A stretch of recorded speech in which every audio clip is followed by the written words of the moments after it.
Fala, gente, tudo bem? Hoje eu estou aqui para falar sobre a possível escalação do Santos para o jogo de amanhã contra o Atlético Mineiro às 4 horas da tarde, lá na Arena MRV. Sem muita enrolação, a gente vai falar sobre a escalação, sobre como esse time pode jogar, visto que o Vojvoda muito provavelmente mudará o sistema tático. Eu sou a Clay, jornalista de informação, já deixa o seu like, se inscreve no canal, deixa um comentário também e vamos direto pro assunto, fechou? Eu tô aqui com a escalação, vou citar os nomes para vocês e se for necessário a gente faz um comentário ou outro. O titular, Brazão.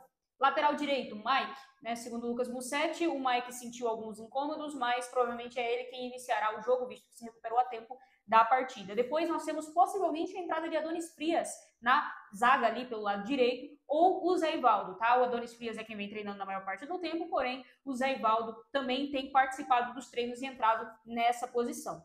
Então, nós talvez teremos até uma estreia de zagueiro aí. Depois, na zaga, pelo lado esquerdo, Lua Pérez. E, por fim, lateral esquerda, Escobar, tá? O Souza realmente tem treinado entre os reservas, mas isso não é uma questão de queimar meninos da base, até porque me lembrei agora de um vídeo da Gabriela Brino falando sobre como o Vojvoda ele tem se aproximado da base, fazendo, inclusive, treinos específicos com a base depois que o time principal termina os treinos, né? Então, isso é muito interessante. Porém, Souza realmente reserva e o Escobar é o titular, por também já ter trabalhado com o Vojvoda, ele tem esse voto de confiança, um homem de confiança do treinador. Ali, como camisa 5, nós teremos o Schmidt, tá? O contava com a seleção da Venezuela, muito provavelmente por isso ele também não inicia jogando, e há comentários de que o Schmidt treinou muito bem junto com o Zé Rafael, então ele vai começar jogando muito provavelmente. Depois nós temos Zé Rafael, Victor Hugo e Neymar. O Zé Rafael de praxe, né? Tem sido ele há um bom tempo a gente vai falar dele daqui a pouquinho.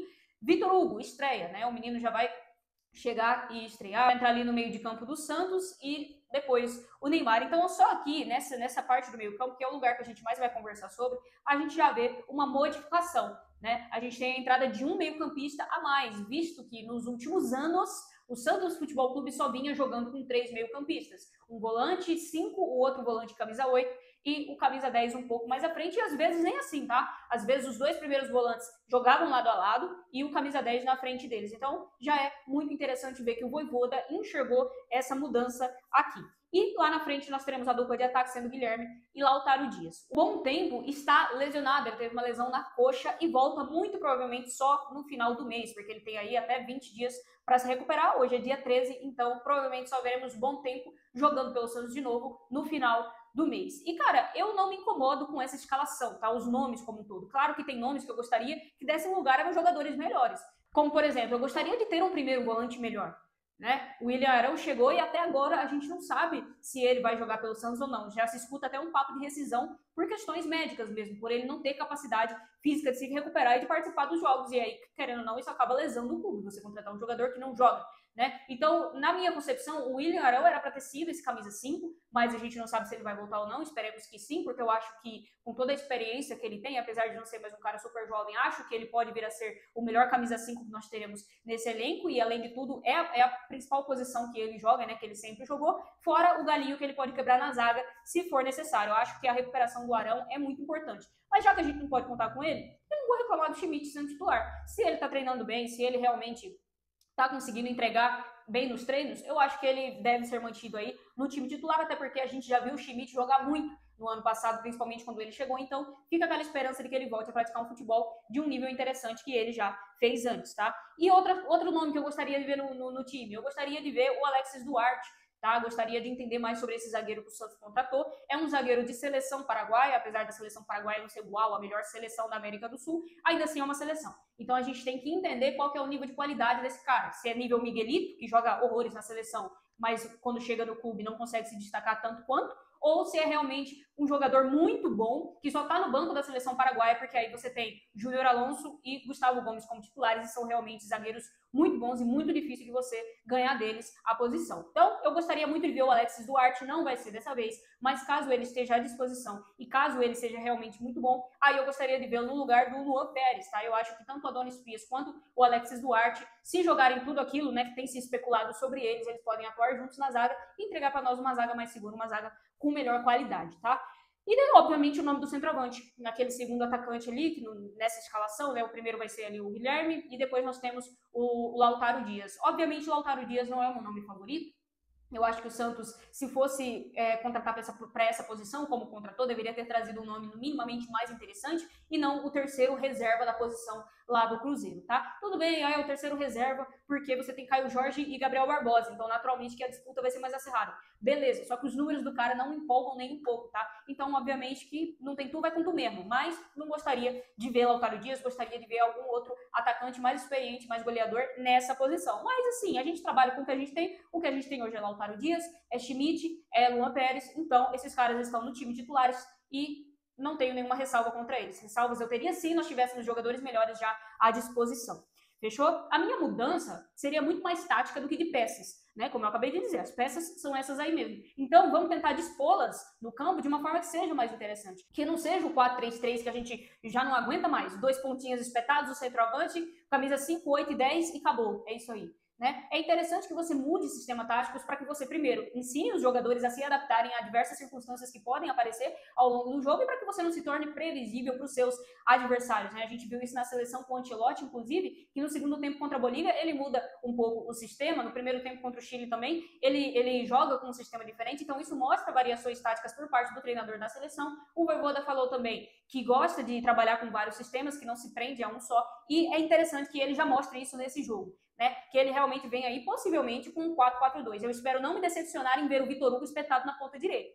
Porque muitas vezes, com o Kleber Xavier também, dadas as devidas proporções de comparação entre técnico, mas muitas vezes o Kleber Xavier soltava uma escalação de 4-4-2 e aí quando a gente ia ver, não era o Bom Tempo atuando pelo meio, e sim na ponta direita. E eu sei que a do Bom Tempo é na direita, saca? Mas eu gosto de vê-lo muito mais pelo meio, acho que ele se dá muito bem ali na posição de camisa 8 do que espetado, né?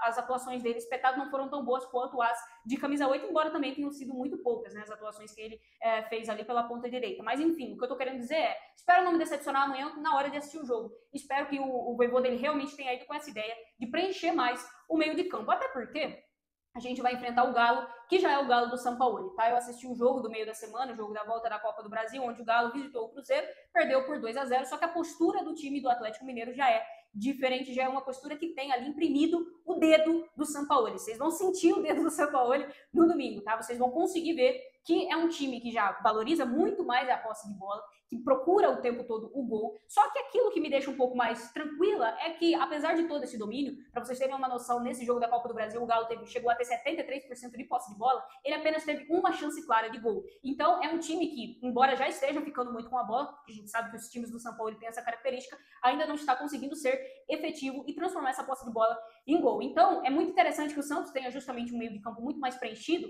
com 4 jogadores, porque aí você tem mais chance de recuperar segundas bolas, e se você tem um 5 e 2-8, que aqui no caso seria o Zé Rafael e o Vitor Hugo, você tem mais qualidade de passe na hora de tentar armar jogadas de ataque e pegar o teu adversário de surpresa, entre aspas. Então, vamos ver como que vai ser.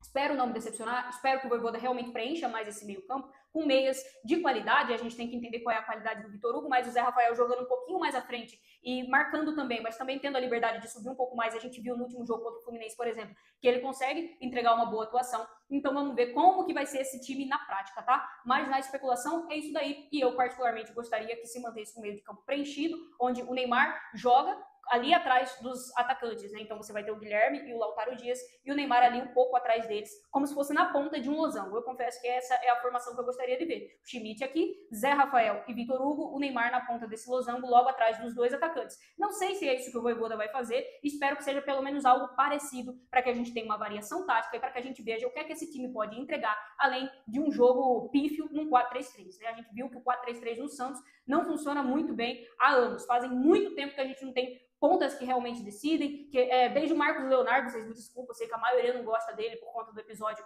de 2023, mas desde o Marcos Leonardo a gente não tem um centroavante que realmente faça jus da posição dele ali, que ele se torne imprescindível para o sistema. Então eu gosto de ver essas variações, principalmente ali na última linha, no ataque, porque a gente precisa de uma solução. O 4-3-3 não tem funcionado para o Santos há muitos anos. Fechou? Espero que vocês tenham gostado do vídeo, deixa no comentário a opinião de vocês sobre a escalação, quais as expectativas para o jogo de amanhã, e eu vejo vocês no próximo. Tchau!